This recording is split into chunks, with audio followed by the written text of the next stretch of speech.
The problem with goal setting is we allow goals to become a destination.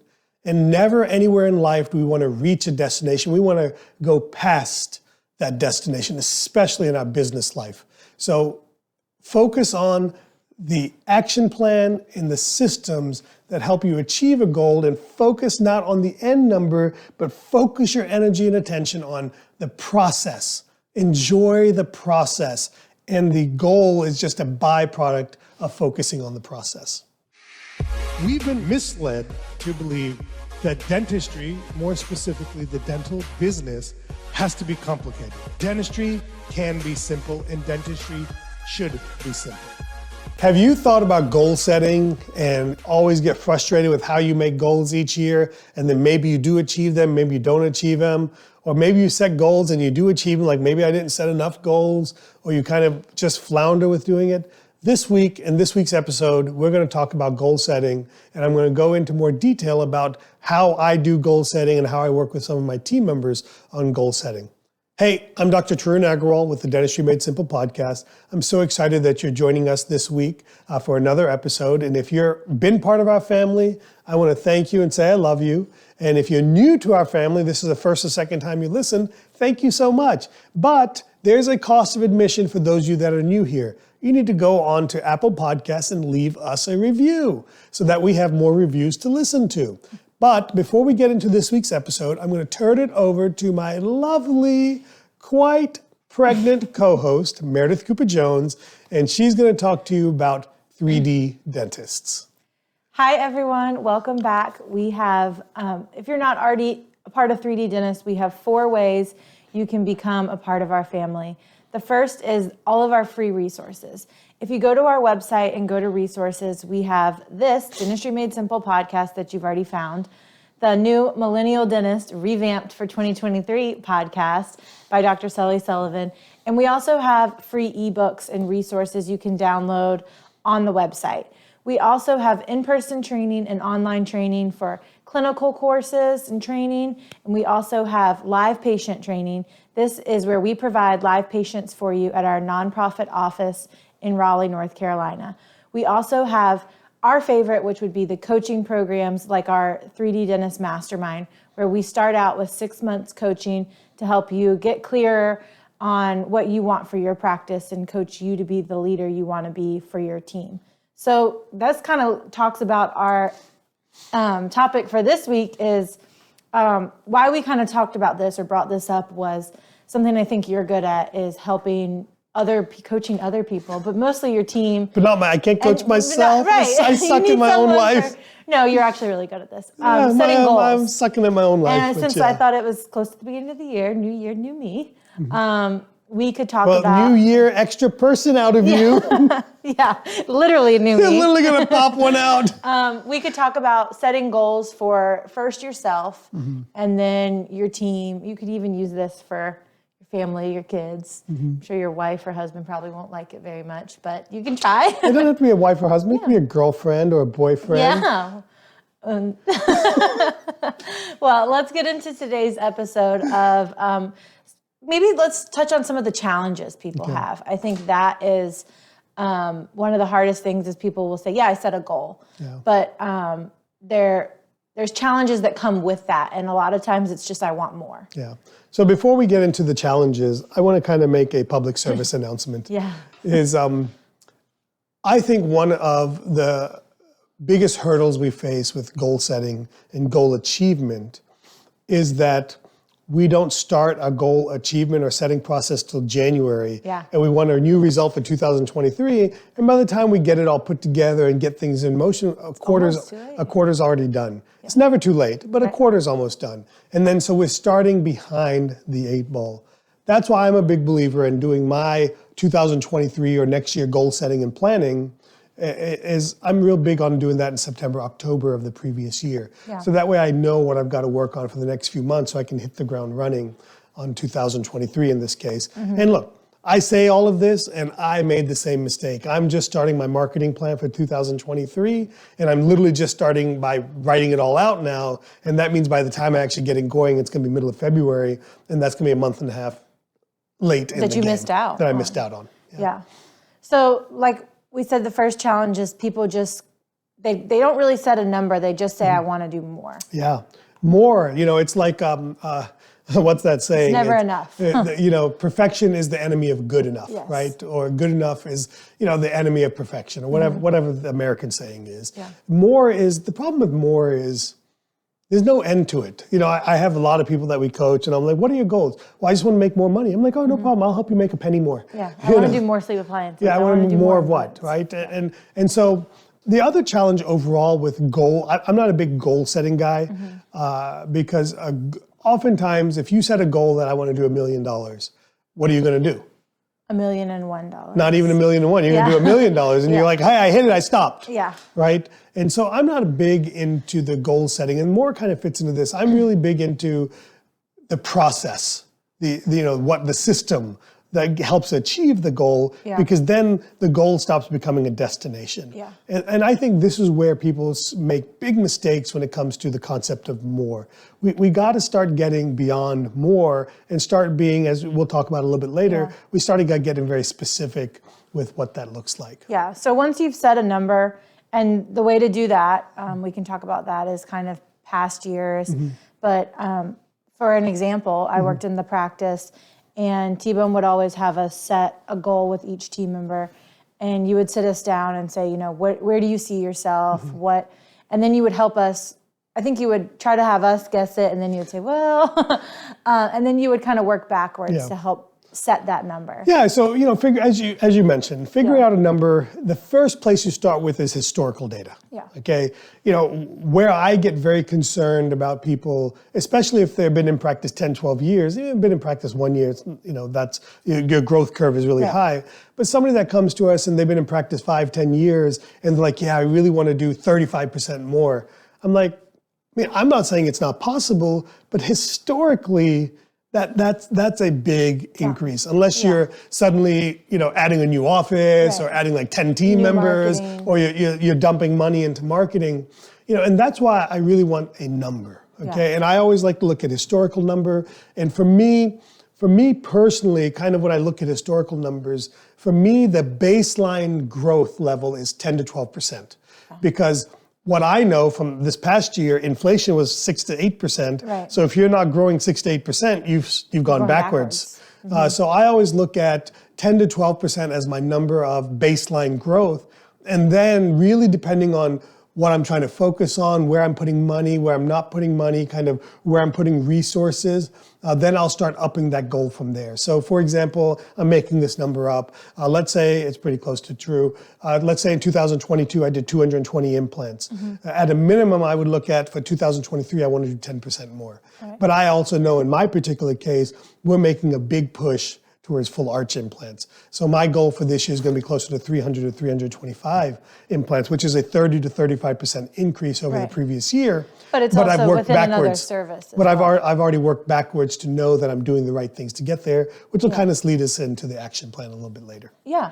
Well, I think the next two kind of go hand in hand. But before we get to those, I want to say, when you're doing this with your team, the first thing is, I think we didn't used to be great at this, and I think now we're a lot better now that we use whiteboards. I would hate to say we're not great at anything, just so you know. And we're less worse than we used to be. Is sharing those goals. Yeah. I think being able to share those goals helps you to not only have your boss, but the rest of the team help you. It goes both ways, you actually. Accountable, right? Yeah. So, to hear your friend that's a hygienist that has nothing to do with ortho say, hey, how are your cases going? They know what your goals are. They want to help you get those. And then knowing your numbers, because you never know when T-Bone's going to come in and ask you in morning meeting where we're at for the month for certain things.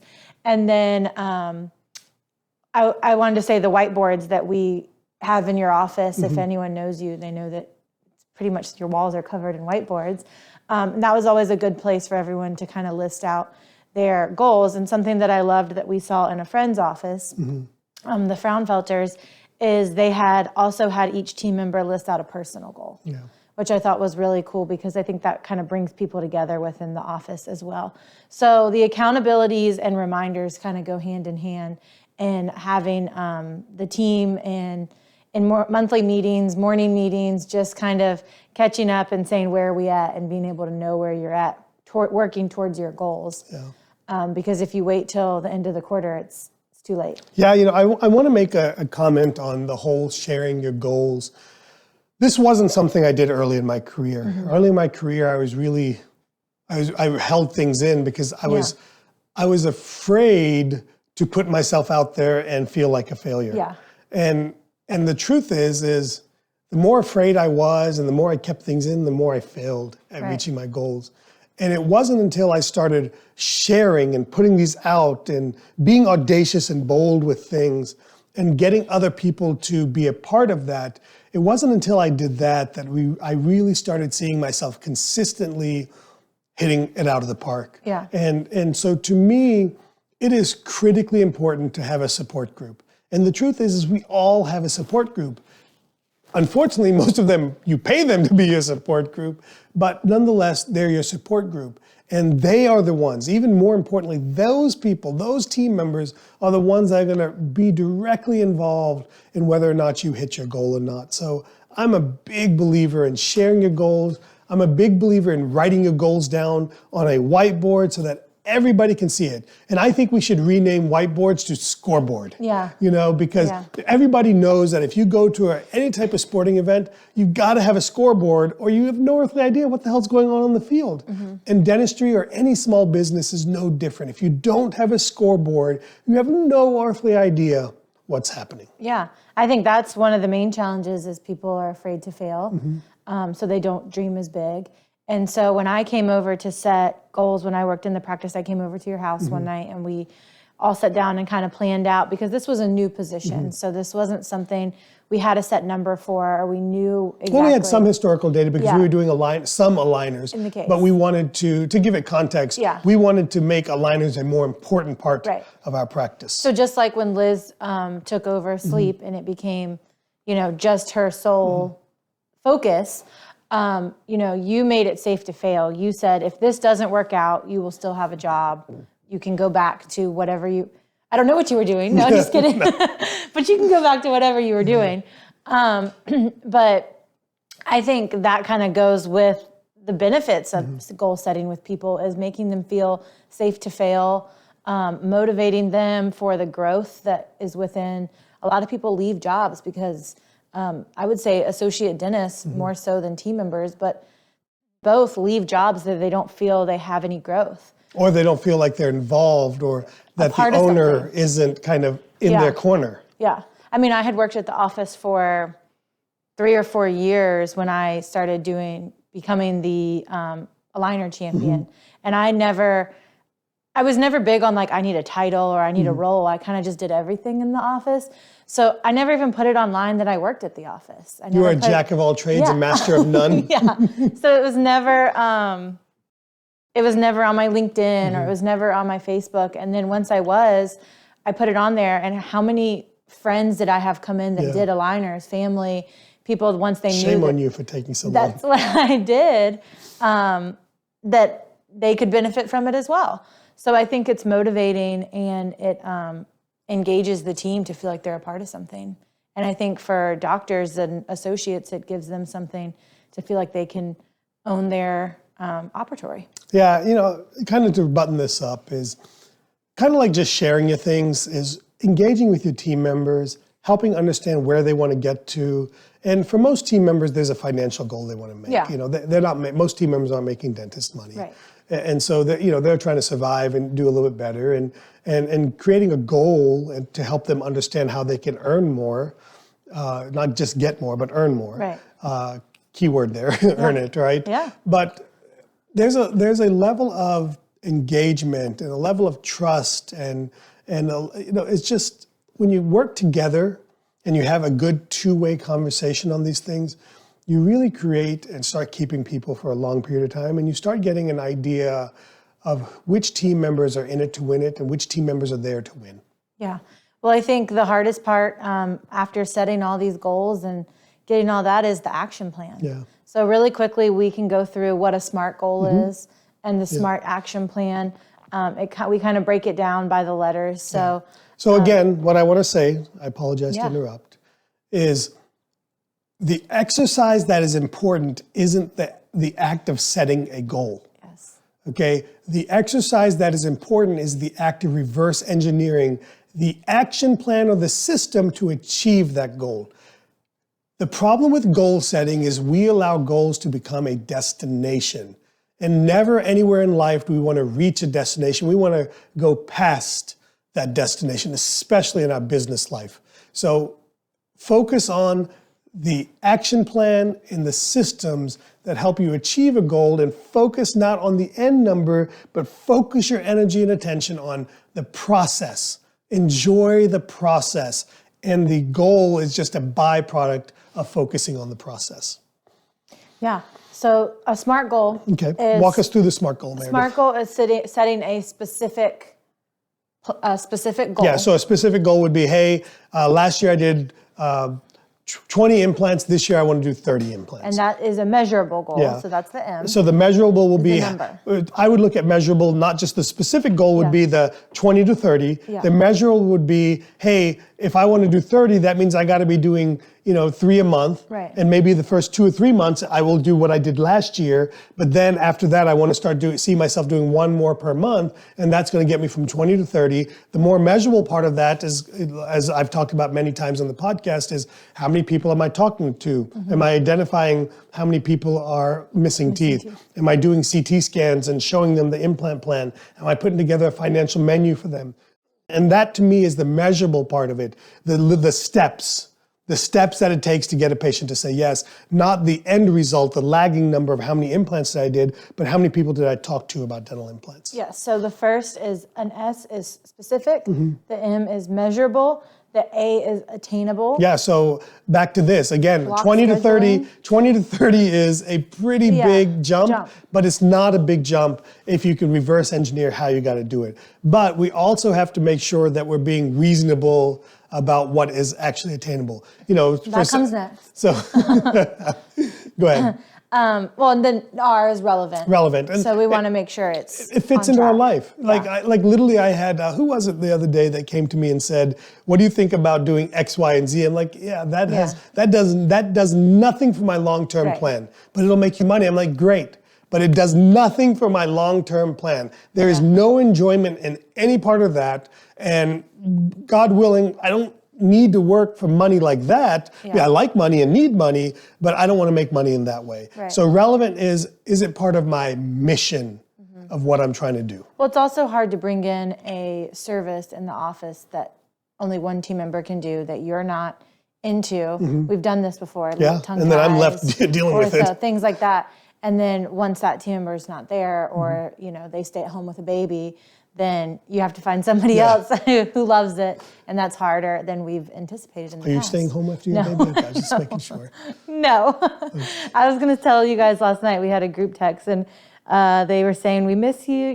People were saying they missed us, and T-Bone said, you're about to be sick of me. And I was going to say, I had just told my OB, if you want me to stay home for 2 weeks, you better keep me in the hospital.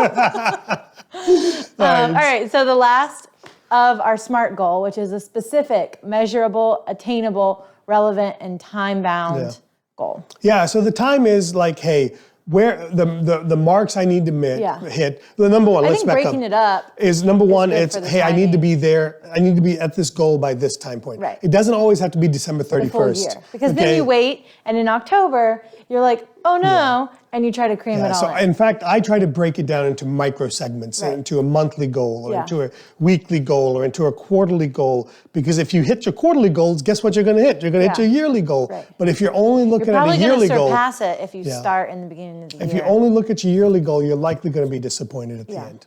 Yeah. So that's the SMART system. So that's kind of how we're dealing with goal setting in our business life. On a personal end, that's exactly what I do. In terms of working with team members, that's exactly what I do. And in terms of working with associates or other dentists in the practice, that's exactly what we do.